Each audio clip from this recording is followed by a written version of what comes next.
어렵게 문을 연 국회가 야유와 몸싸움으로 얼룩졌습니다.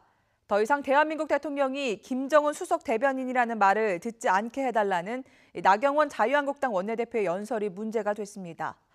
후폭풍은 거셉니다. 민주당은 윤리위원회에 제소하기로 했고 청와대도 거북한 심경을 고스란히 드러냈습니다. 바로 국회로 가보겠습니다. 김영수 기자. 네, 국회입니다. 네, 나 원내대표 교섭단체 대표 연설 발언을 놓고 정부 여당과 한국당이 정면으로 충돌하고 있습니다. 각 당의 입장이 어떻습니까? 네, 먼저 논란이 시작된 나경원 원내대표의 발언을 보겠습니다. 교섭단체 대표 자격으로 국회 연설에 나선 나 원내대표는 정부 여당 비판에 목소리를 높였습니다.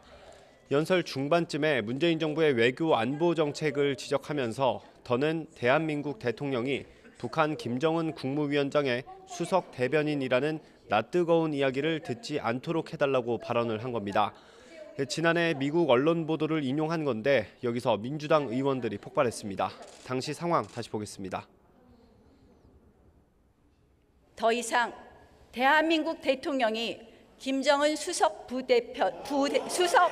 대변인이라는 낯뜨거운 이야기를 듣지 않게 해 주십시오.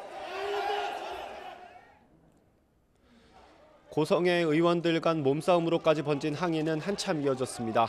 연설은 문희상 국회의장의 중재 끝에 가까스로 1시간 만에 마무리됐지만 후폭풍이 거셉니다. 민주당은 연설 직후 의원총회를 열고 나경원 원내대표를 국회 윤리위에 제소하기로 했습니다. 이해찬 대표는 나 원내대표의 발언이 국가 원수에 대한 모독이라고 비판했고 홍영표 원내대표도 용납할 수 없는 망언이었다며 대국민 사과를 요구했습니다. 일단은 저희들이 좀 강력하게 대응하겠다 이런 말씀을 드리고 다시 한번 공식적으로 나경원 대표가 그 발언을 취소하고 국민들께 사과할 것을 요구합니다.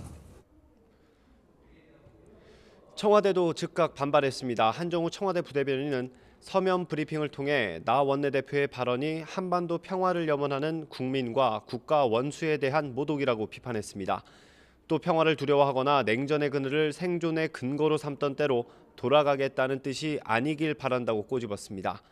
바른미래당 김관영 원내대표는 과한 연설을 한 한국당이나 과민하게 반응한 민주당 모두 책임이 있다고 지적했습니다. 이렇게 볼썽사나운 모습들을 국민들께 보여준 점에 대해서 참 정말 얼굴을 들 수가 없습니다. 이 거대 양당이 이렇게 진영 싸움을 하고 좌파니 우파니 보수니 진보니 이렇게 싸우는 것 이제는 그만두어야 한다고 생각합니다. 이에 대해 나경원 원내대표는 이미 외신 보도에서 나온 내용이고 그런 이야기를 듣지 않게 해달라는 취지였다며 반박했습니다. 반대편의 이야기를 안 듣는 모습을 그대로 보여주었다고 생각을 합니다. 그런 면에서 정말 우리 대한민국의 민주주의가 참으로 왜곡되는 것 아닌가 하는 그런 생각이 들어서 안타까웠습니다. 황교안 대표도 민주당의 윤리위 제소에 대해 부당한 조치가 있다면 단호하게 대처하겠다고 강조했습니다. 3월 임시국회를 열 때부터 삐걱거렸던 여야가 초반부터 정면으로 충돌하면서 남은 국회 일정도 순탄치 않을 전망입니다. 지금까지 국회에서 전해드렸습니다.